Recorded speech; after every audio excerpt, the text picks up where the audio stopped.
Welcome, everyone, to That Kind of Nerds podcast, a weekly show that tells you what is going on in the nerdy world. I am what's left of CJ's voice, and I am joined by Josh Burns and Brian Thornton. What up? For this episode of That Kind of Nerds podcast, we're just going to all talk like CJ. I have not been smoking a million pack of cigarettes. I have gotten over the worst throat and cold I've ever had in my throat. This throat is the worst. Oh my god, I should totally tell you, this is the voice of the baby from Who Framed Roger Rabbit. It's really good. No, so my voice is pretty shot, but listen, listeners, I still care about you. So I'm here. I'm going through it. We're going to get through this together. If this is your first time listening to the show, I do not normally sound like this. And I also recommend that you go to intro.thatkindofnerd.com, learn a little bit about us, a little bit about the show. You get to hear my voice when it's not all dead and whatnot. And then you can dive headfirst into this episode. I'm going to recommend that you listen to episode 118. I don't know it's in 118. That's called Inebriated and Out of Fruit by the Foot. That's a great episode. That's where I had a box of fruit by the foot and a box of fruit roll-ups and whiskey. Oh, man. It was great. I should do that again. Remember the Frame TV? They did that video for the Note fans for, we're sorry your phone blew up, but thanks for being good fans. We're sorry. Oh, yeah. That was good. Oh, wow. Yeah, this is actually a really good episode. Oh, yeah. Every episode I'm on is a good episode. That's what you say every single time. All right, well, ladies and gentlemen, it's true. One of my favorite hobbies is to go around the internet, find the weird, find the obscure, then I ask these two gentlemen for a tech perspective. And this one here is a little bit of follow-up. A couple weeks ago, we had mentioned... That's because my voice is... That's Harvey Firestein doing the... doing the tech perspective. Tech perspective. That just hurts. This is a little bit of follow-up. A couple weeks ago, we talked about the PlayStation Classic and how we were very unsure as to what the games would be that are going to be on this tiny little console. And we have now gotten the official list. And there's a different one for Japan and one for the rest of the world in North America. I've never had a PlayStation in my entire life besides the PlayStation 3. So I don't know if these are the good games. So looking at this, I mean, I see Grand Theft Auto, I see Final Fantasy VII, see some things I do know, but a lot of things I don't. Rainbow Six, Twisted Metal, Tekken 3, Siphon Filter, Resident Evil. Yeah, there's some good games. Metal Gear Solid. Like, those games would take you forever to finish. I'm going to tell you right now, I own most of these games that I really enjoy on here. Like, I own Metal Gear Solid, I own Final Fantasy, I own Resident Evil. I do not own Super Puzzle Fighter 2 Turbo, and that game is amazing and might be worth the $100 to buy this system alone. That's the Japanese version. No, it's the American version. Oh, it's in the American. You're right. It is Super Puzzle Fighter 2 Turbo. What is that? I know what I'm about, son. Don't question me. What is Super Puzzle Fighter 2? I mean, even saying it is fun. Super Puzzle Fighter 2. It is like Street Fighter meets Tetris. Super Puzzle Fighter 2 Turbo. Street Fighter meets Tetris? Yeah, so you have like little chibi Street Fighter characters. When I say chibi, they have like giant heads and little bodies, and they're like fighting each other, but you fight each other via these puzzles that are very Tetris-like, but it's not like creating lines. You're trying to create like pairs and pair up colors and stuff. You know that shitty Bejeweled game? It's kind of not like that, but better.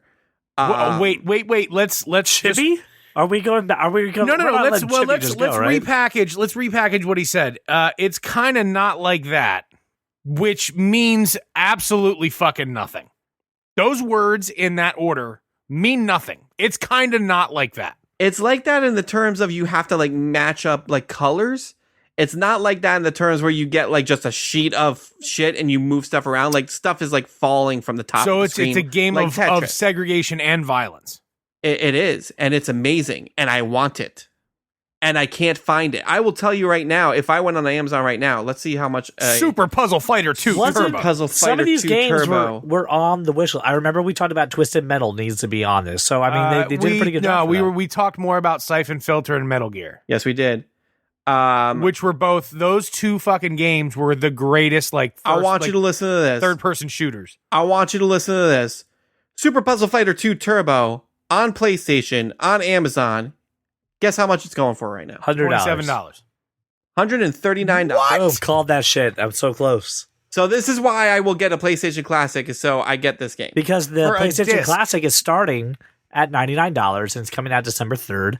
I imagine this is going to be like all these fucking classic consoles. It's if you want it for the Sega Saturn, it's $200. Oh all right, so look, here's my only real issue with these consoles. I bought an NES Classic this week and love mine. Have been playing it since Wednesday. The timing is way off. I don't have an issue with the timing. Are you using an extension? I don't know. I'm corded. I'm not using the wireless controller. No, me neither. I'm using an extension cable. Oh, I'm not doing that. No, I'm right in there. Oh, so I got to sit 3 feet from the thing. Yeah, like you did when you were 6. That's I don't sit crisscross applesauce anymore. You know what I mean? But that's the only way to play Nintendo. Both my feet will fall asleep, and when I stand up, I will fall over. You know, I mean, you can always just buy the wireless controllers that they made for that. Right, but I'll have the same latency issues, right? No, not with the wireless, because my Super NES is wireless, and it's fine. Okay. It's perfect. Wireless is always better. I'm having serious latency issues between when I push the button and what happens, and I know that because I am masterful at Punch-Out, and this is not moving at my speed. Yeah, no. You either got to sit 3 feet, or you got to get the wireless. All right, fair enough. From Nintendo. Guess this is you now. Guess this is me now. Latency problems. All right. So, I mean, here's the question, though. Are you two getting this? I will. For that game. Yeah, I'm not gonna game alone. I'm not gonna line up, but Brian's absolutely right. Like, if there's a game that is selling third party for $130, well, you're foolish not to buy this console. Well, how much is the console? $100? $149? The console's $100. Yeah, $100. That makes perfect sense. Well, that's like the video game Conqueror's Bad Fur Day for the Nintendo 64, which I do have, is worth a ton of money, but you could buy the rare replay for probably like $30, and you have that game on it. And by the way, if you're not playing Conqueror's Bad Fur Day on the Xbox, you should play it. It's not as good as you once in your life. Is. Just play it once. I'm not saying spend $100 on it. I'm saying play that game once. It's just a really fun game. Well, now that we're done talking about the world of technology, let's move on to the world of comics. See how it's affecting TV, see how it's affecting movies, how it's not affecting my voice, but more effectively, how it's helping Brian. Ladies and gentlemen, it's time for Cape Talk. Cape Talk. Just going to do all the themes in CJ's voice right now. Man, I need to take some water every time I make fun of you. This is tough. So, Marvel is allegedly developing a Falcon and Winter Soldier series for the Disney streaming service. Yes, all of my yes. Take my money. Well, this is on top of what we already heard of a Loki. Okay, I know. Okay, Loki and Scarlet Witch. If Disney said we are going to release a streaming service and all it will have is the Falcon Winter Soldier show, I will pay for that. Really? They were funny. They were funny together, and they were good. Dude, do you realize what this is going to be if they do it right? What's this going to be? It's going to be Marvel's Lethal Weapon, and it's going to be awesome. Oh my god!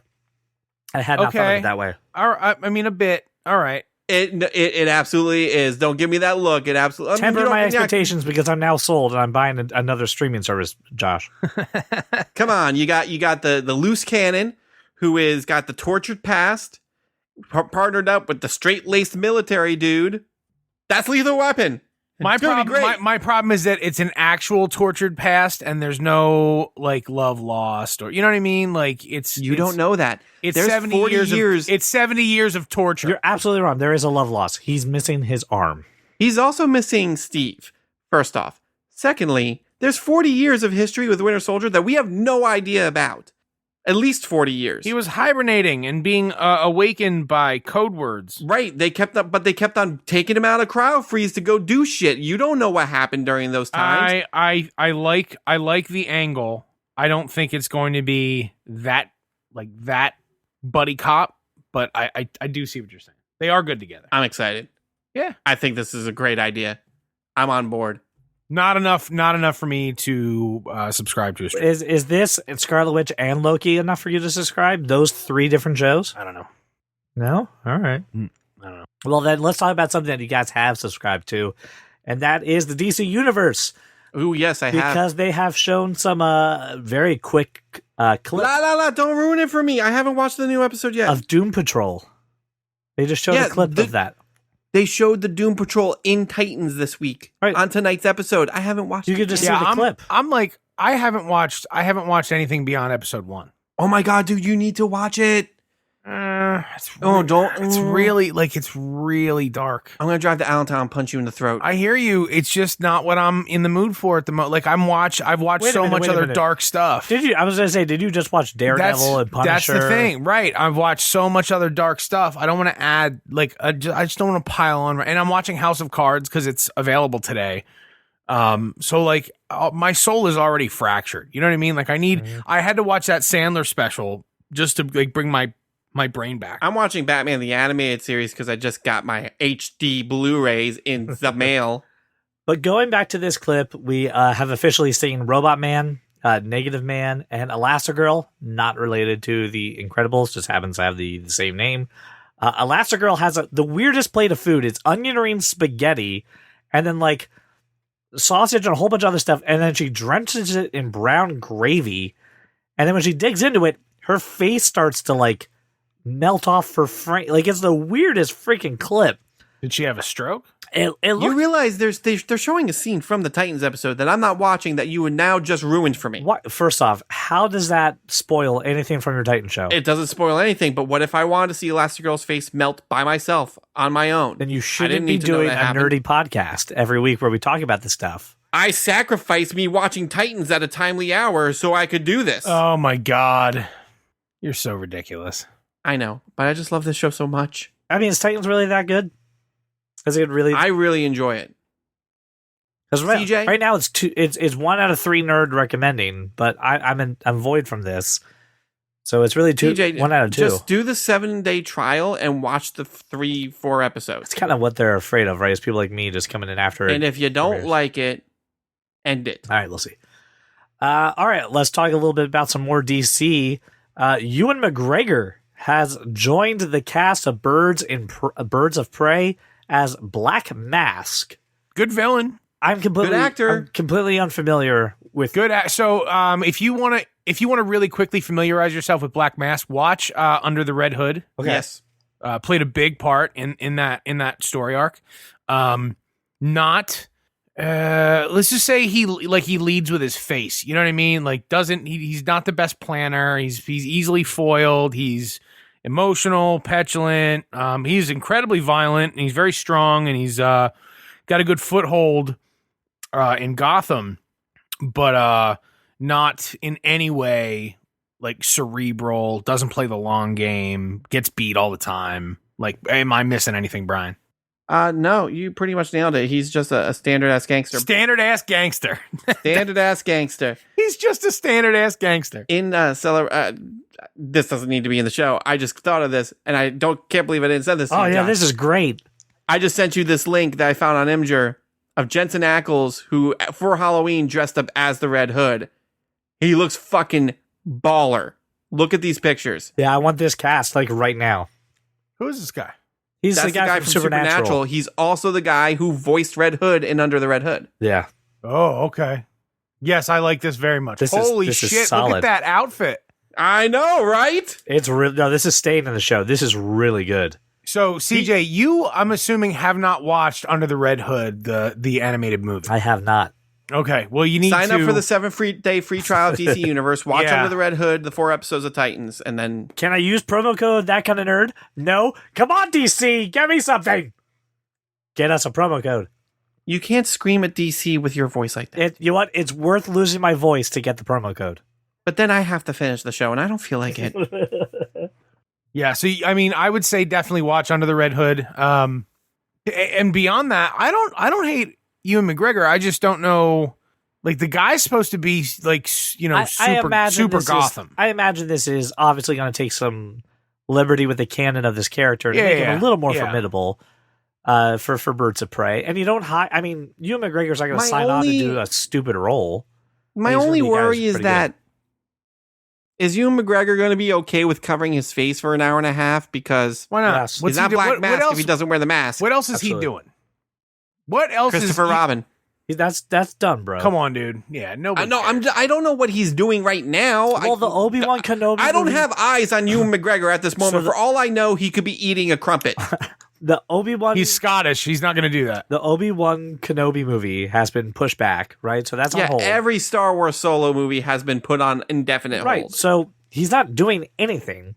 Yes, I think Ewan McGregor realizes that if a character is wearing a mask for most of this, he's going to advocate for the mask. The guy cares about the roles he takes and being accurate to him. So yeah, that's clear because he's made so many movies that are, artsy. Yes, he's an actor, not an actor. Right. He's an actor. Yes, yeah. He's made some. He's starred in some roles where you're like, what the fuck is he doing? Yeah, that's exactly who you would want for that. He's got, Brian, 4 movies, either filming or in pre-production. Is one of them Birds of Prey? One of them is Birds of Prey. So he's got 3 other things. 3 other things going on. He's got nothing going on. Really. I don't know what that has to do with covering up his face. You don't think an actor like Ewan McGregor is like, I want my face to be shown because I'm pretty. I think Ewan McGregor is a standalone great actor that everybody can get behind in any role. It's the same thing, like in my opinion, like the reason Tom Hardy wouldn't give a shit about covering up his face, because everybody knows who the hell he is. He's a megastar. But he didn't cover up his face for most of Venom. He covered up his face for all of The Dark Knight Rises. For that role. The entire thing.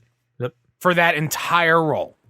So, like, because this could be a recurring thing, I do think, and I think that Black Mask is just as good a recurring character in the scope that DC is doing, like Birds of Prey and stuff like that, Suicide Squad. And I think recurring, this is a really good role. And there's obviously going to be some origin shit where you're going to see his face anyway.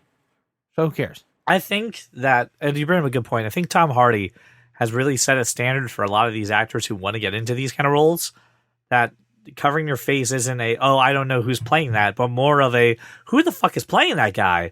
And people care and respect the fact that since the character's face is covered for most of, their CJ. And they respect that. Yep, I mean. Nobody cared who I was till I put on the mask. 100%. You're making my point. I appreciate it, Bane. Oh, man. Look, I think that in a movie like this one, a name like Ewan McGregor really adds a lot of firepower to the cast. Absolutely. So for me, it makes me happy because Margot Robbie, Mary Elizabeth Winstead, and Rosie Perez. That's who we have cast, basically. That's official, Rosie Perez. She's listed as she's on IMDb listed as Renee Montoya. Okay, but we don't have our Black Canary yet. We do. Who is it? Journey Smollett Bell. She's going to be in this movie, and again, we don't know who the hell she is, really. Which is good. So you've got Mary Elizabeth Winstead, who we know, but like the world really doesn't. Right. And Margot Robbie, who everybody knows. So Ewan McGregor, I think, is like a really good addition to the cast. All right, right on. Well, now that we're done with the world of comics, let's talk about the world of movies and how it's affected. Oh, we're done in the world of comics? We're done in the world of comics. Well, now that we're done with the world of comics, let's turn to the small screens and the big screen in a segment that we call Screen to Stream. We accept all screens of all sizes over here at That Kind of Nerd. We do. However, Brian, I'm calling you out. I'm calling you out, son. Last week, again, you locked yourself in the basement, and with the Wilsmore card and library card, you put together the Blockbuster for us. I did. However, I think you omitted one movie that is definitely worth our attention. And that is the movie Jonathan, which comes out. I did not omit that because I did not know what the fuck it was. Like Ansel Elgort or whatever his name is? No, well, that's part of it, but this movie comes out November 16th. If you haven't seen the trailer, I am telling you to stop the podcast right now, go to the show notes, and watch this trailer because it is super intriguing and I love it. Really? Yeah. Yeah, I'm watching it right now. So for those of you who just refuse to watch the trailer, the premise is, in my opinion, pretty interesting. It is about a man named Jonathan. What's the term that they said that he had? Single person multi-consciousness. So basically there are two actual personalities in his brain. Yeah, it's split personality. But one lives by day and the other lives by night. They have a set of rules, and then they start breaking the rules, and their lives are starting to collide in some very different ways. It looks really interesting to me. When I showed it to Jenny, who hates anything like that's not some popcorn eating movie most of the time, was really intrigued and was like, "Can we get tickets to this now?" So it looks really good. Yes, the cast is not huge. It's not a big name cast. But I think the premise of it is right up the alley of most people who listen to the show. I think that they'll greatly enjoy it. So I feel like I need to defend myself. Oh, please go ahead. Because A, I didn't know this fucking movie existed until an hour ago. B, it looks okay. It looks okay. It looks okay. I agree. So, is it worth the Blockbuster? Probably not, with the fact that we had like 30 movies on this month's Blockbusters. C, let me explain to you how I go about building the Blockbuster. Oh, yeah. I want to hear this. I curate just a list of movies that are coming out in the month that we're doing. By curate, I mean I Google. Sure. I look at the list. I think, what have I seen trailers for? Because in my spare time, I do nothing but watch trailers for stupid shit. I just watch trailers all the time. And if I've seen the trailer and I think it's worth our time, I put it on the Blockbuster. If I've seen the trailer, it's not worth our time, I don't put it on the Blockbuster. If I've never seen the trailer, I don't know what it is or what it's about, I don't waste my time. I don't even know this movie was a thing until an hour ago, which means they didn't really market it at all, which means it's not worth my time. It's a small budget movie. That's why they didn't really market it. Great, it's a small budget movie. Enjoy your small budget movie in your small budget theater and your small budget life. All right, dude. Speaking of not worth your time, an animated movie where Will Smith turns from spy. Oh, this looks dumb. So thank you for segueing into spies in disguise. Not worth my time. Tom Holland and Will Smith together in an animated movie where you're exactly right. Will Smith is a tuxedo-cladded super spy, the best in the biz, and then Tom Holland, I don't know how, turns him into a pigeon. This looks dumb as shit. For cover. What is he going undercover in? I don't know, but Tom Holland's entire premise, right, of changing Will Smith into a pigeon, unbeknownst to Will Smith, right, is that pigeons are everywhere and no one notices them. Right. So you can be everywhere undercover and nobody will notice that you're there. But how will he do his super spy shit? See, now I have to have the answer to this question, so I'm going to see the stupid freaking movie. Oh, I don't think you will. I think this is like Shark Tale-esque. You know what I mean? If I'm really freaking bored one night, I will walk across the street to the movie theater A-list. And watch it. If I'm super bored and I get 3 movies a week, right? This could be A-list. So, sure. I don't really see that happening in my life. This could probably be a movie that will be on the Patreon exclusive episode. Except we've already made that list. That's not for that's not. No, this is for 2019. Yes, it is. This is just announced. Dumb. Speaking of our Patreon, you should all subscribe to our $10 or more tier and vote on what movie we see this month. That's right. Time is ending. Hopefully, it's something that CJ will hate. We have a final on that? Time is ending. November 19th is the last date that you're allowed to vote for that. And as it sits right now, Instant Family is winning. Yay! Woo! Instant Family, Mark Wahlberg movie. We're all going to be heartwarmed. All right, let's move on then. Anna Kendrick is set to star in a new sci-fi thriller called Stowaway. Why is this a thing? Part of the reason why this is a thing is this is Joe Penna's first directorial debut on a real movie. If you don't know Joe Penna, he's a YouTuber called Mystery Guitar Man. It's not anything crazy special in the sense of his work. It's just the fact that he's a pretty well-known YouTuber, now he's directing a movie, but the premise of this is pretty cool as well. So remember Passengers? It's a little bit like that. There's a ship going to Mars. And then everyone kind of wakes up and realizes that there is a stowaway on the ship. And it's lost in space. Yeah, but the question is, do you kill them or do you not kill the stowaway? And it's not a sci-fi. It's an existential thriller that will examine humanity and what we really are and all this other garbage. It's there was a movie that did this already in like a prison or something. I can't remember the name of it. Oh well, it's escaped me. Anyway, we haven't even seen like I love Anna Kendrick, so I will probably see this movie. But the last time you poo-pooed an Anna Kendrick thing, you really liked it.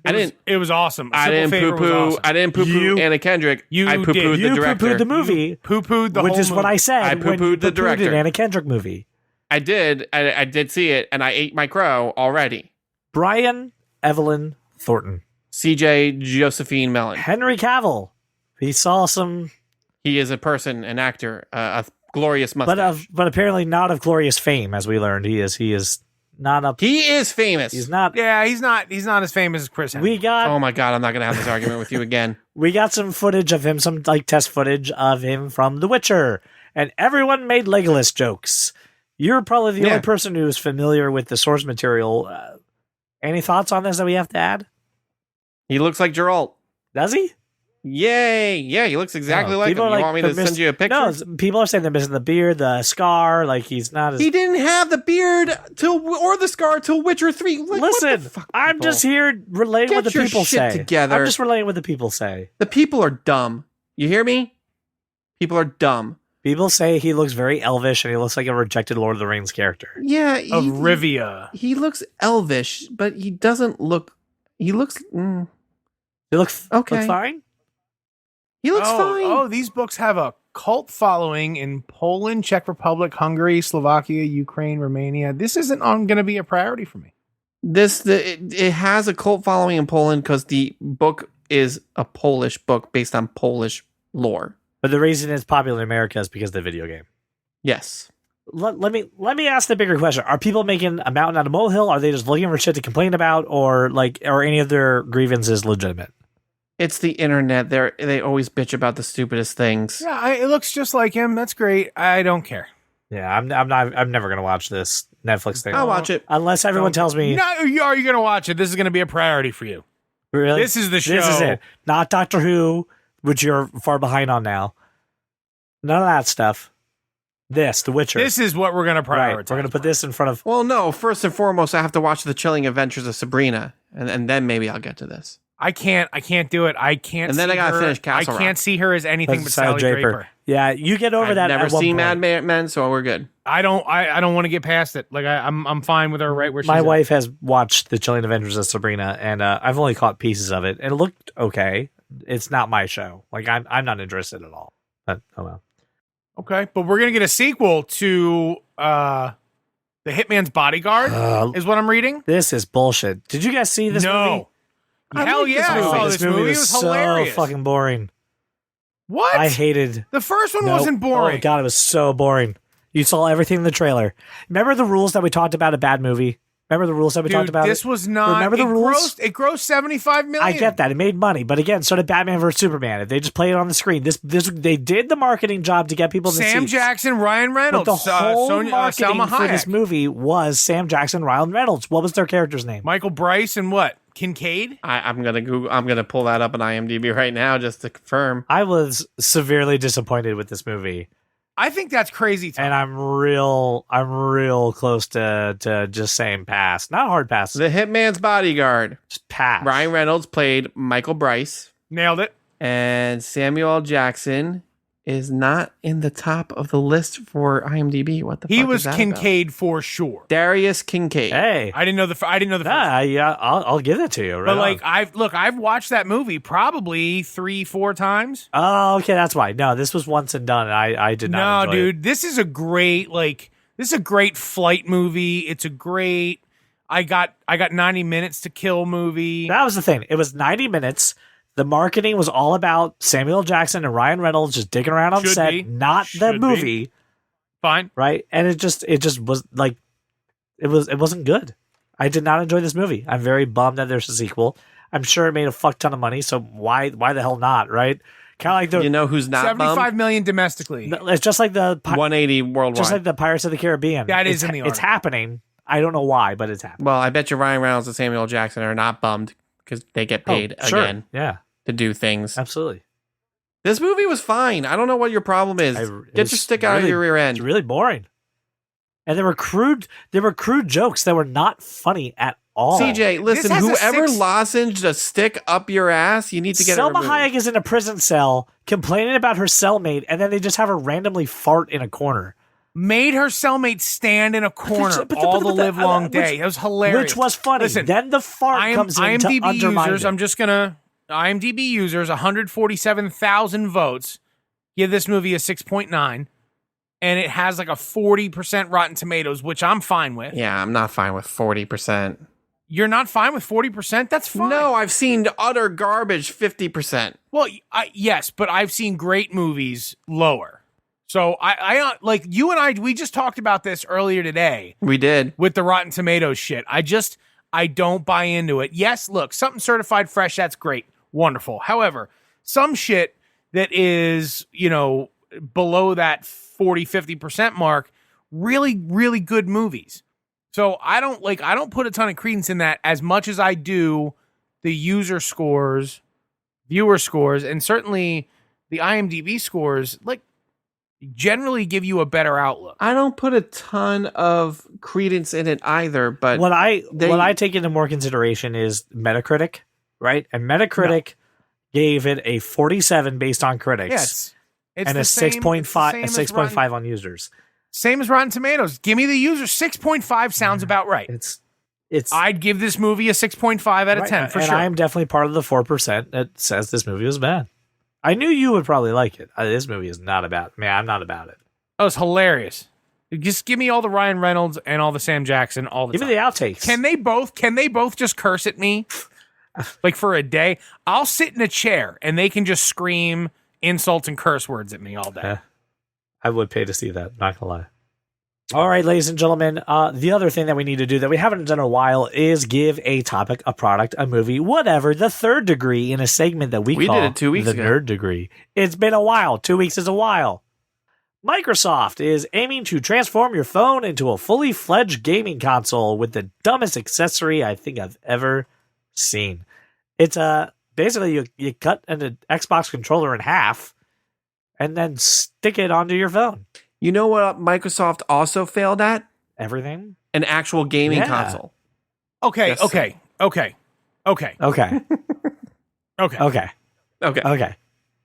What's next? Okay.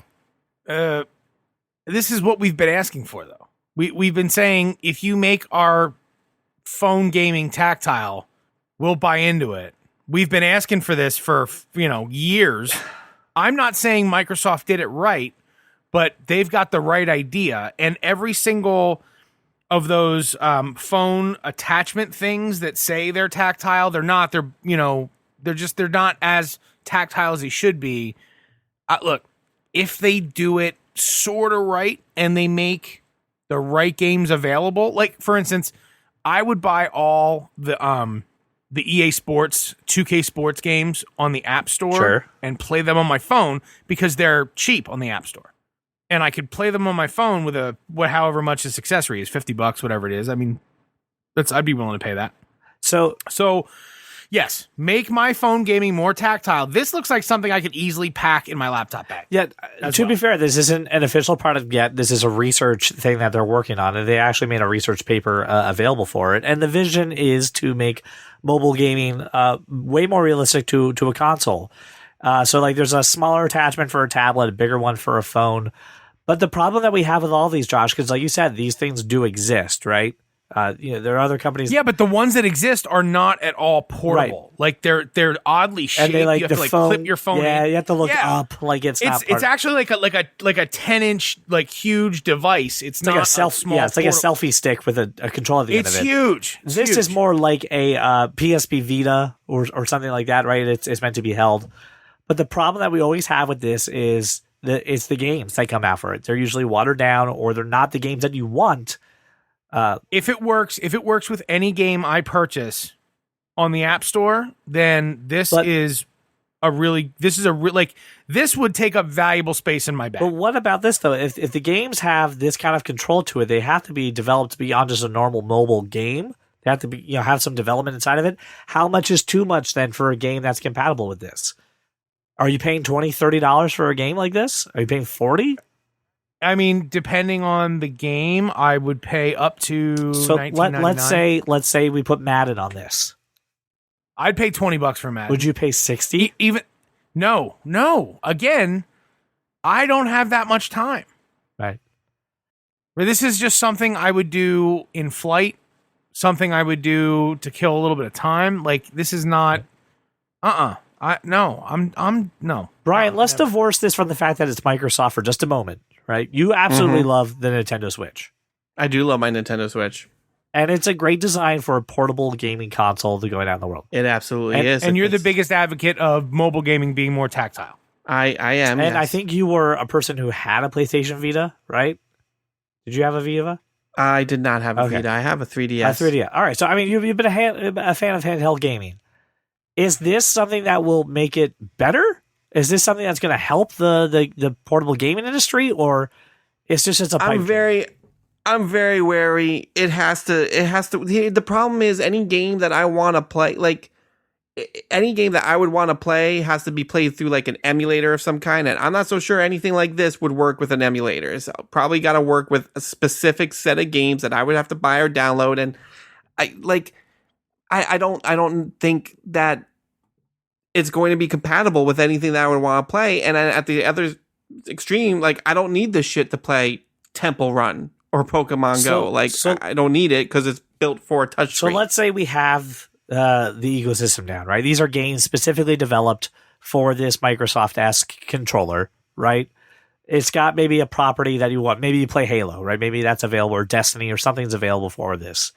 Is this enough to take out the Switch? Is this enough to kill a Nintendo DS? No. It absolutely won't take out any sort of handheld 3DS or Switch. Period. App-based gaming is nowhere near that level of subscription. Hence why I said we get the ecosystem correct, right? Like even if the ecosystem is correct, it's not going to do that. Right. And here's the thing, like in terms of like pound for pound value, a 3DS fits very neatly into a small pocket in my laptop bag. Huh. Right? This would take up more space than that from the looks of it, and would also require that I buy additional stuff. I'm just not. The tablet one looks pretty small, but who's carrying a tablet nowadays? Well, no. I mean, an iPad, sure, right? But like, I mean, I'm not going to attach things to an iPad. It just looks unwieldy. I'm not going to. Yeah. So like, again, it's not as portable. It's not as convenient. And if I'm going to game on a 10-inch screen, I'll just get a Switch. The Switch is smaller than an iPad and more capable of being portable. So as we said, this is a research project with Microsoft. It's not an official product. They're not announcing it. They're not releasing it right now. They're just saying, hey, this is an idea that we cooked up and we're putting some money into research. So Brian, in our standard unit of measure for the nerd degree, where do we rate this? All right. In our standard unit of measure. We do this every week that we do the nerd degree. It's the same thing. Absolutely. We do this every week. This is when you wake up on Christmas morning and you see under the tree that box that looks exactly like a gaming console. You know you got a PlayStation for Christmas. Mom and Dad won't let you open it until very last, and the anticipation is building. And then you open it, and it's a Playmax 3000 with like Crash Bandicoot and stuff like that on there. Metal Gear Flaccid. Metal Gear Flaccid. This is a Christmas morning where I get most of the stuff I want, but all I really wanted was love and not to be bought off with presents. This is the Christmas morning where you wake up and you've always wanted that little puppy, right? And you saw in the store and you see the box that has the loose lid, and then you open it up and you realize that there were no air holes in the box, and now you got yourself a dead puppy. Wow. Dead. So not a good idea on any account I'm seeing. That took a dark turn, actually. Yeah, you made it. Were real, you bro. expecting a happy outcome from this? Have you heard this voice? I guess dead puppies. I guess I'm Harvey Firestein. I hate everything. While we're at all it, the time, make the puppies a stew. Or a jacket. Apparently, you're allowed to make jackets out of puppies. I'd fashion them into a hat. Makes no goddamn sense. Wear it out at Which night. you need 101 of them to make Where one the hell jacket. have you ever seen no yourself sense. a puppy jacket? Makes no goddamn sense. I could probably make a jacket with like 20. I could make 5 jackets and still have a puppy left over. You're doing more with less over there. You got to use the whole puppy. I mean, that's the... Yeah. Oh, don't forget the entrails. They make a nice lineup. Oh, God. Make the buttons out of the eyes. Repurpose them. Oh, righty. Listener, this is a recurring theme. All right? I apologize about the question of the week. As you can tell, I wasn't ready for this. It was late this week, but he wasn't it'll ready. be scheduled. I'll have this thing a little more consistent. So I do want to thank the people that did answer it. And the question of the week this week was, what fictional location would you retire to if you could? Brian Roman said a world where DC puts out good movies. Hi-yo! You went savage. You are correct, sir. Right off the bat, just went savage. He does not pull punches. Oh, man. And then I was like, anything else? He's like, nope. All right. There's that. Andrew Capilla, he said Springfield. Ever since I was a kid, I wanted to go to Moe's Tavern and have a beer with Barney. Which, if that's your life goal, Andy, I think we need to talk, man. I think we need to. Are we sure Andy is not Barney himself? And also, Springfield is in Oregon. That has been scientifically identified. Oh, nice. Or you could just go to Universal Studios and. But he's retiring to Moe's Tavern, which has had several health code violations. And the bartender who wants to kill himself. Right. I think that's pretty typical no matter what bar you go to at some point, right? My wife. My wife. She said. My bad. It's very, the USND is very nice. She said Australia, where I can bone Chris Hemsworth. Right, that's where she's at. She's actually on a flight right now on her way home. Maybe she has Chris Hemsworth in tow. And I think her answer was just written to frustrate me after a week of her being away. Here's my answer to your question of the week. I want to retire to the house that Hank Pym has in Ant-Man and the Wasp. Then I can just have it pop up wherever I go. With no foundation. Thank you, Lara. No foundation, plumbing, or electrical. Houses don't fucking work that way. You'll have no Wi-Fi, and you'll be miserable within an hour. So, no, that is not where you're going to retire. I don't see it. And if she does, you're not going to be there. That's okay. I think we're both okay. I think this is more like a heaven situation where we'll be able to reconnect. Right. Go to the lesbian cloud, right? In a very like Robin Williams, Annabella Sciorra. Wow. Wow, really? No. What Dreams May Come? Yeah, it was a great movie, dude. But I mean, like, that was hell. Yeah, but they found each other. I mean, yeah, just you had to go through. You literally had to go through hell. Fine. All right. And clearly having to take her out of a house that just fucking drops down and pops up wherever it goes sounds like hell to me. All right. Right. Yeah. I don't.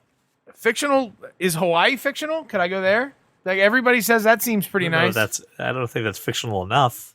I don't know. Then I don't know. Give me someplace fun. The doctor went. I'll go there. I don't think that's future. All this is future Josh's problem. You wouldn't want to retire to like Hogwarts or Hogsmeade? No. Have you seen that place? They eat by candlelight. No. That doesn't seem. You know where I'd retire to? I'd retire to like Gotham City. It seems decadent enough and metropolitan. It's riddled with crime. Yeah, but like I'd be in the upper crust, looking down my nose at all the crime. Like, but even Thomas and Martha Wayne died. I'd be fine with that. I don't care about any of that. Like I would. I want to be. You know what I want to do when I retire? I want to be. I want to be Kingpin. I want to. This is not a profession. Choose a location, a fictional location. I can't. They're all like comic books, and they're all rooted in reality. Gotham isn't. You're good on that one. Gotham is kind of Newark, but Gotham is different than Newark or Chicago or anything like that. It's its own place. I don't like this See, question. I would retire. I don't know the name of the location, so yell at me later. But I would. I would retire to wherever Capsule Corps from Dragon Ball Z is, because everything is super small, right, and then becomes really big. And all the major fighting that happens in most of Dragon Ball Z, they go out somewhere else. They go away from civilization for most of it. So I'll be safe. And if I die, I'm it's close. Asgard was destroyed, like just now. Yeah, it would be dead. Asgard's on a ship. Atlantis, then. Like, where the hell? That's the wrong answer. Your answer should have been Asgard is a people. Asgard. You're ridiculous. That's good.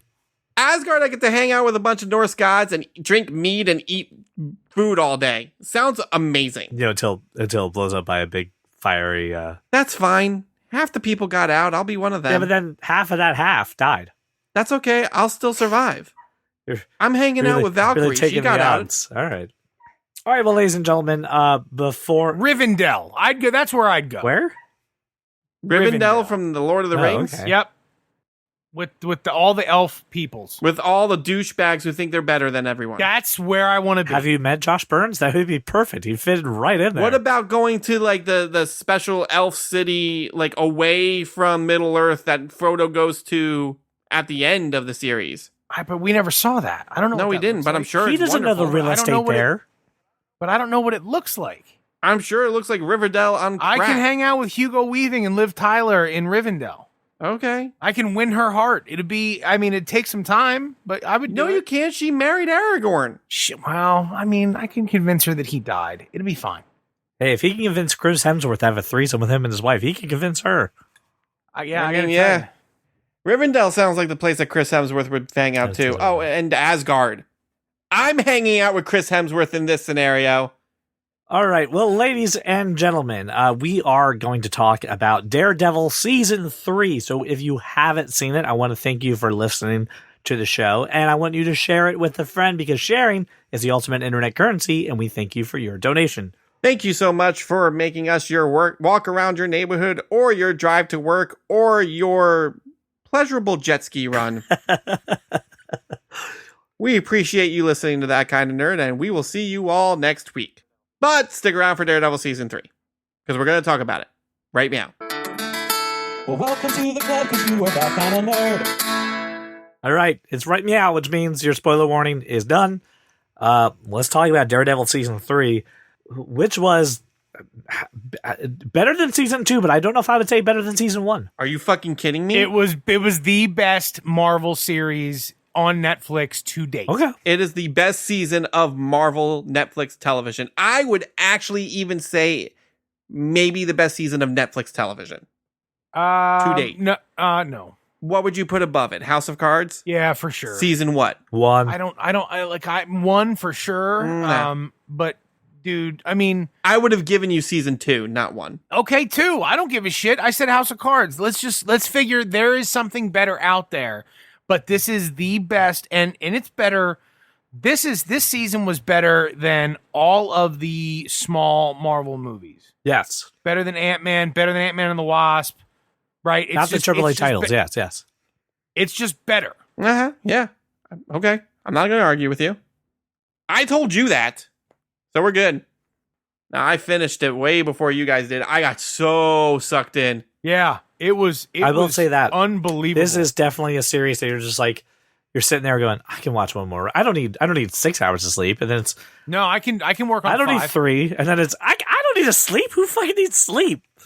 This is just all I got to do is hang out with the kids tomorrow, Yeah. right? They're gonna nap at some point. This is the only season of Netflix television that I looked at all 13 episodes and said, yeah, that was enough. Instead of saying, they could have shaved off 3 episodes. I wanted more. Yeah, I was there going, why isn't this 18, 19, 27, I don't know, a million episodes? I want more of this, and I know it's going to be forever until we get more. Actually, and that makes me super sad. Brian, you're 100% correct. I didn't think about that until you just said it. Anytime I get done watching any Netflix series, I'm just like, it would have been great if we had one more, or man, that episode really kind of weak. You could have cut it out and everything would have been fine. And none of that happened with Daredevil. No, that happened. And it wasn't just every episode was absolutely necessary. Every single storyline was absolutely necessary, and all tied together in this very sort of neat, this is how Hell's Kitchen operates kind of way. Very, very much in line with all of Daredevil's storylines, and they infused like 2 different story arcs. It was mostly Born Again, but they infused some Guardian Devil stuff in there, which was so good. Yep. And man, they did not hold back on that white suit, right? They gave it to us. They're just like, oh my gosh, it was so good. Okay. So where do we want to start here? I know. I really think we need to start with. I'll say this: I think Vincent D'Onofrio stole this season. He was. I think he was amazing. He is Kingpin, and I think he's. The guy is such a versatile actor. He makes such an impact on you no matter what role he's in. That I think he was the highlight of this season, and his story was really told very well. This season, so the first season showed you just how freaking vicious he was. This season showed you how freaking smart he is. Cunning. Like, the first season, you didn't get that because he was already in a place of power. This season, he has to, like, either, like, you're thinking he's regaining the power until, like, episode 8, where you're like, oh, shit, he's been in power this whole time. Yeah. Right. He owns the hotel. So smart. He owns the freaking hotel that he's a prisoner, quote unquote, in. And, like, well, it's the Pablo Escobar story. yeah. Right. Right, the dude built his own prison to house him and his army, and he just had complete free and he reign. owns the army. Right. Not only did he build the prison, he also owns the army. Doesn't he own the FBI? And that was the thing with, I mean, Fisk is a federal prisoner. No, he's got a federal escort. Yeah. There's a difference. Mm-hmm. And it was, Brian, to your point, like it became so clear that he had thought out every step in this process. The way that he played everybody from every angle was awesome. And you could see how frustrating it was for Matt and team. But the stories were so well done. The Karen flashback episode. Yes. Holy hell. Oh God. Like, they gave her almost the entire hour. Yeah. Just a flashback. And you're going, this is completely necessary. Mm-hmm. There's not a moment of this, down to the sheriff being pissy about his eggs, or you know what I mean, just in general, just an asshole, right? And the sheriff was the father of the guy that she was shacked up with, so it was just a whole bad situation, and you needed every single piece of that. And it informs her character for the past 2 years. That's what I'm saying. Why You she is the needed way all she of is. it. You need all of it. And I also like the fact, too, that they didn't, when Matt was, obviously knocked down, didn't have his full capabilities, his full powers, it wasn't a mopey thing that we spent 3 times on, and we got to do a montage of him getting it all back, and it's going to drag out forever. No, like by the end of episode 1, like he's Neti like Pot, getting done. back up. I got a neti pot. Neti Pot. Done. This neti pot actually improved everything, and now my senses are better. I was congested this whole time. Is that what I need? I'm going to go buy a neti pot. I need a That's neti what pot I'm right saying. now? Is that... we talked last week about the prison scene, and I think it still bears another conversation. It was some of the best cinematography and just amazing fighting that I have ever seen. Like, given a run for like Hard Boiled and some of the other stuff, like it was fucking good. It was really good. It the wasn't whole, just that, though. The whole lead in with the phone conversation between him and Yep. Fisk is what made it. And like just Fisk, like knowing he thinks he knows the secret about Matt, and it's just like, I don't care either way, I'm gonna kill you because you threatened my wife with a postage stamp.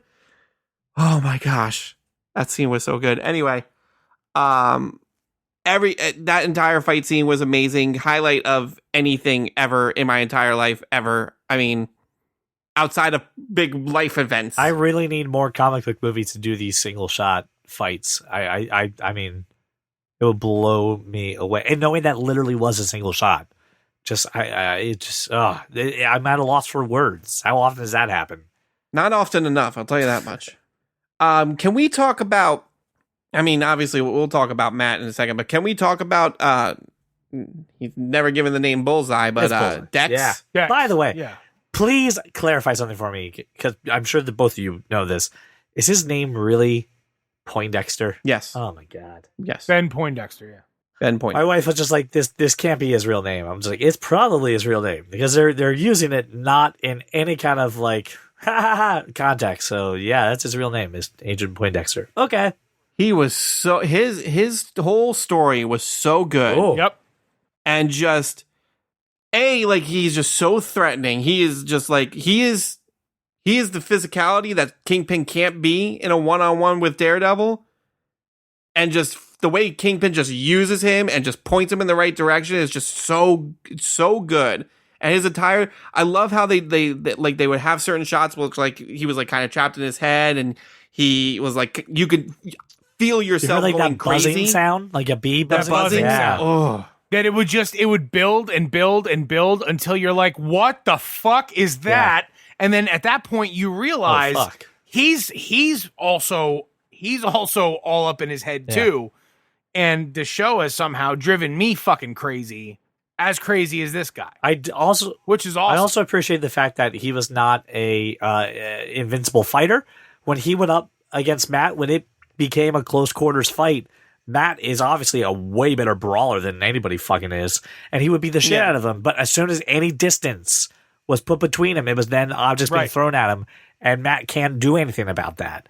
And I think they did a real good job of making him a force to be reckoned with, but not an invincible one. That if he got close quartered, Matt was going to be able to prevail, and they made that very apparent. So you should look into some of the Easter eggs. I've read a bunch of them, and a couple of things that I found most interesting have to do with Bullseye, and that's the doctor that was fusing his spinal cord at the end and using some element, like it's called cogmium here, but originally in the comics it was adamantium. Yep. And it's all linked to the character Oyama that was the first to use adamantium and was the father of Lady Deathstroke. Lady Deathstrike. Strike. Yes. Thank you. Also fused the adamantium to Wolverine.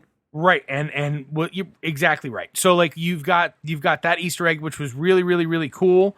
And what I'm saying is, based on what's happening, he's going to be Bullseye far more formidable than as Dex dressed as Daredevil. He's going to be scary. And that's actually legit what they did in the comic book too, which was a nice little callback.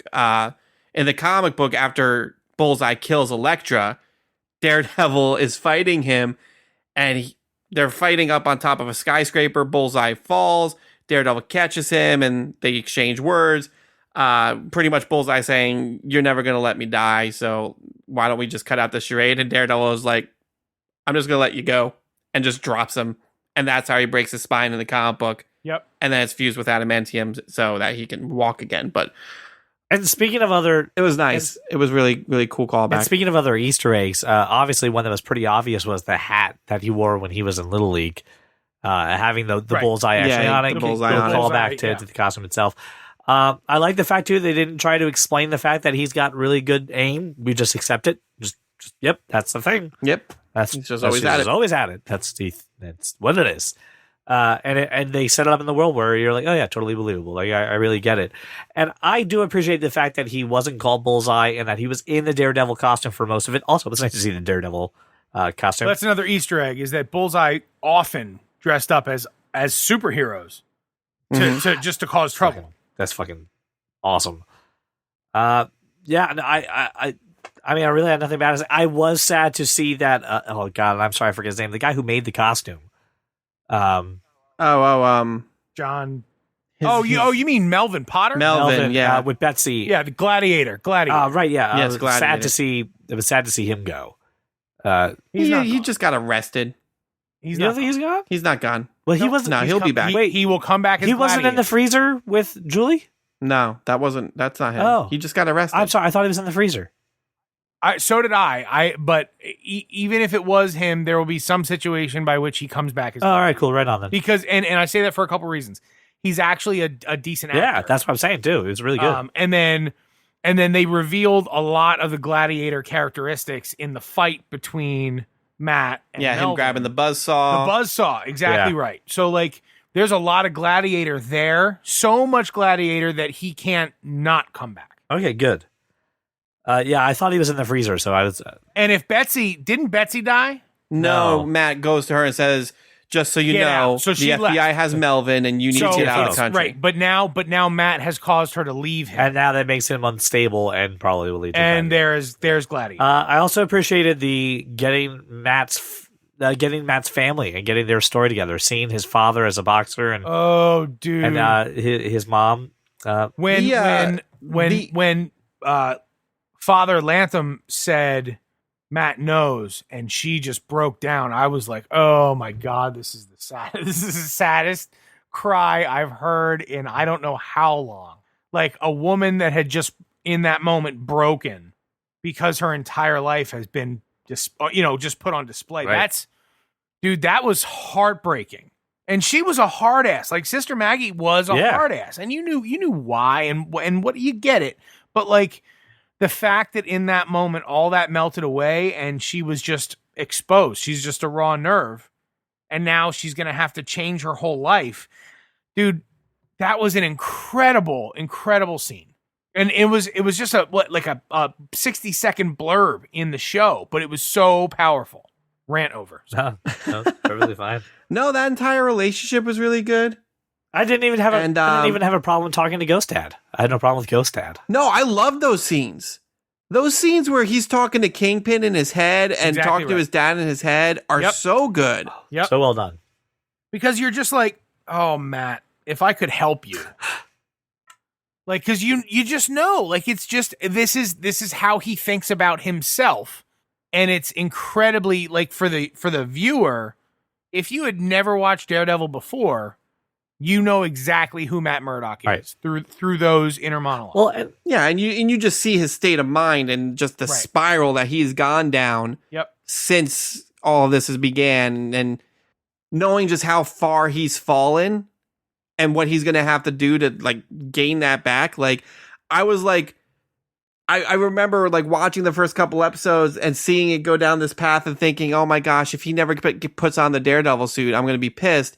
And then like a couple more scenes of that, knowing where he was, saying it completely makes sense that he's never going to put on the Daredevil suit this season. And I'm okay with it. Like the fact that at the very last episode, he calls Dex and says, I'm coming for you and I'm getting my suit back. I was like, yes! JSK. So good. And so let's talk a little bit about Matt. There's one thing I want to bring up that from my limited knowledge of the Daredevil comics, knowing just Matt's, religion and his faith, I thought they did a good job of exploring that without beating anybody over the head with any kind of ideological differences or any problems like that. No. I thouh they did a very good job of balancing it respectfully. Yeah, I think it's been that way since season 1. I think that when you have a crisis of faith that like Matt is having, certainly that becomes a larger part of your life, right? And they didn't over-index on it. They didn't have to highlight it. It was there. You understood it. The fact that Matty remains plugged in to Father Lantham, Sister Maggie the whole time tells you he's lost. He's not sure, right? But that's CJ. That's the connection, right? They show you a mass, but what they show you is a public figure addressing his congregation prior to liturgy, and I think that's more powerful, right? Because everybody came here for a mass. All these people believe in this thing. But we don't necessarily need to show you that. We're just going to show you the community and the world, and the openness of that community to take in other faiths that are having, their church is being renovated or whatever the issue is. I thought it was really good. But let's move away from that. Let's talk about Matt Murdock's arc in this, because Brian, you were right when the season first started. Like, we better see that goddamn Daredevil costume on Matt Murdock. And the more and more that I watched the show, I realized, Matt doesn't want that. We don't need that. And yeah, it was so weird that I'm like, yeah, that's okay. I'm cool with that. But they let us into his mind well enough to justify that. I thought they did a good job with giving us where Matt is within this process and where he is within his life. Yeah, I mean, like I was kind of interested in how, I knew they were going to do Born Again, but I was kind of interested in how they were going to do Born Again, because the whole concept of Born Again is that Kingpin is systematically taking out Matt Murdock's life. But at this point at the beginning of the series, Matt Murdock is dead, essentially. And he's got no life to dismantle. He doesn't have the law practice or anything like that. So he discredited Daredevil. So he discredits Daredevil, yeah, and just makes his life even worse in that regard. Like, the only thing that he thought he had was, I'll just continue to do the vigilante stuff and screw Matt Murdock. Like, the other fact is that the fact that Matt does not want to even be Matt Murdock anymore. Matt Murdock is walking away from Matt Murdock. Right. It was so well done. And what's his name? Chris Cox? Charlie? Is that his name? Charlie Cox? Charlie Cox. Yeah. He just does this part so freaking well. Yeah. This like If you haven't seen him on Boardwalk Empire, you're missing out. I'll tell you that. He was excellent in Boardwalk Empire. Yeah, excellent. Yeah, he just plays it. He delivers it so well. He delivers this. To your point, CJ, it's not mopey. Yeah, like it's he's clearly having a crisis. He's conflicted. He's conflicted. He's having a crisis of faith. He doesn't know who he is anymore. He doesn't want to be what he was before. But he plays conflicted, A, very well. B, he like turns that inner conflict into outward rage in a way that it is controlled rage. Mm-hmm. And just channeled into people he deems as criminals. And from an outside perspective, you're like, well, that's fucking crazy to say. But like, that's who Daredevil is, in the same way the Punisher is who he is. Mm-hmm. Dude, I mean, this character is really, really well written and done better. Like, when you think about the characters that are out there right now in the ether, Daredevil is just as good as Iron Man, as Thor, just as good as Captain America. Daredevil is that good. Yeah. Mm-hmm. And that's, I think, ridiculous to say. But this dude is that good. He could be on the big screen. Yeah, I mean, with some of the...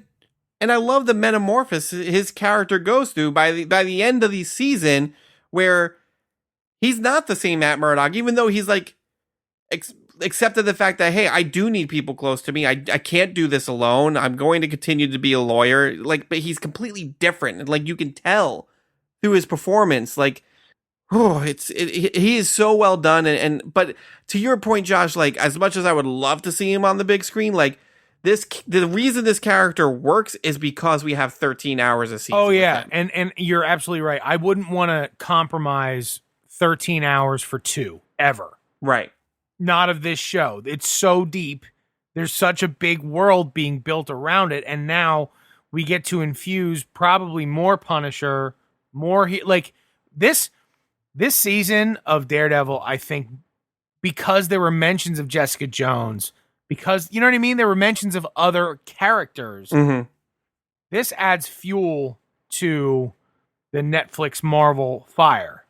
Finally, I just want to mention the 2 characters that we haven't talked about. I don't know if we need to go in a huge arc for him, but Foggy, I thought his story was really, really good, really strong, and I enjoyed watching his relationship with Matt. The other one was Ray. Just seeing, again, we want to talk about a conflicted person. I really thought Ray was going to go one way, and he went another. He did the right thing in the end. And I was really, really happy with both of those performances. I mean, and cool. Just the caliber of actor, like whether you know them or not, that they get for this series is so good. It is really good, to the point where, like, I'm watching an episode. Cassie came over, and like I'm like, okay, let me just finish this episode? And she's like, yeah, and she like caught the 5-minute scene between Ray and Kingpin, where Ray is like suspecting he finally is getting putting the pieces together, and he goes in the Kingpin's bedroom and they have that conversation. Right. And she looks at me, she's like, this guy's really good. And I'm like, yeah, I know, you should watch this show. You would love it. So for me, to address your Foggy arc, that dude is... What's funny is he's a great friend, and if you watch and listen to a lot of his attitudes, they're actually pretty closely mirrored by Sister Maggie. So there's a real clear parallel there, which was very cool for me. That Matt has had this influence in his life for a bunch of years, even though his mother, who is the same sort of way, wasn't around. Foggy continues to be ballsy, continues to be brave in the face of death, essentially, especially in how he handled Seema Nadim, which was very cool. That whole interchange between him and Dex, exchange at the FBI office, and then that scene that followed, and then just everything like between him and Mahoney, and between him and Blake Tower. Like, Foggy's arc was very interesting, and I don't think you can have this. Like, I don't think you can take any one character, not Blake Tower, not Mahoney, certainly not Foggy or Karen, but like all of these ancillary people. Ray Nadim couldn't have the season without him or his wife. It was really cool. The Special Agent Charge Hatley, needed her there. Even like the side characters played a part. It was a big deal. And all these guys have had bigger, big roles before, so it shouldn't be a surprise, but like Netflix does it so well. Anybody who doesn't watch this show is ridiculous. And you don't have to like comics to watch this show. No, it's just a solid crime thriller with some superhero action in it. And it's not superhero, right? It's not supernatural. Vigilante, we'll say. Yeah, vigilante action. Well, listen, we've talked obviously extensive about it, but we want to turn it over to you. We love to hear your impressions and your thoughts on Daredevil Season 3. So go ahead and you can email us at podcast@thatkindofnerd.com or find us on Facebook or Twitter @thatkindofnerd or Instagram @thatkindofnerdpodcast. Now that you've made it through the entire show, I want to thank you, the listener, for making us your walk around your neighborhood or your drive to work, or as Brian said, a wonderful jet ski session that you have. It's totally worth it. Please support the show on Patreon. If you want to get more great discussions about stuff that we watch, you can hear us do our spoiler cast. We just did A Star is Born and published it last week. So you definitely want to hear that conversation. Go to our Patreon, patreon.com/thatkindofnerd, join the $10 tier and get access to our spoiler cast. So thank you so much for listening, and we will see you next week. Well, welcome to the club, because you are that kind of nerd. We need to start the show. My voice is getting worse. You should have like tea with honey. Oh, I've got fluids. Fluids? No seltzer. No seltzer this week because of this. What are the fluids? Are they bodily fluids? You get, let me tell you, a little bit of honey, a little bit of tears from my children, and then, of course, the blood of a goat. Blood of a goat, honey, and children's tears. I also got comments on the idea of Josh having extra relationships with Chris Hemsworth being the best part of certain people's weeks. I gotta say, that made a few people's week. Do it. All right. To which I said, I brought that up. You're welcome. So I opened Pokemon Go today. I got it up and running again. How could you sign in? Oh, wait, that's right. You were signed out. Some sort of miracle occurred, and when I hit sign in with Google, it worked this time. No joke. I need to go get a lozenge. I'll be right back. I need a lozenge. I need a lozenge. My throat. It's just the weirdest word. Lozenge. It's just one of those. It doesn't even sound like what it is. It doesn't like Road. No, like if I said to just someone who's learning the language for the first time, "Do you need a lozenge?" It sounds like something medical, but not medicinal. Like something you might insert up into me. Like up in you? Yeah, like lozenge. I'm gonna lozenge you. It's a verb. Oh, it sounds like the act of shoving something up there. It's a that makes more sense. It's just a really nasty medical term. Verb. It may be Latin. Latin for up the pooper? Latin for shoving something up into somebody else. Lozenge. It's lemon. Are you eating like a Luden's candy right now? It's a Halls. All right, as long as go get a Werther's Original, you 90-year-old. I got to tell you. I got some butterscotch. When you open your Werther's Original, make sure to do it at the most inconvenient time in the quietest setting. So a way to maximize. I like to open my Werther's Originals at funerals.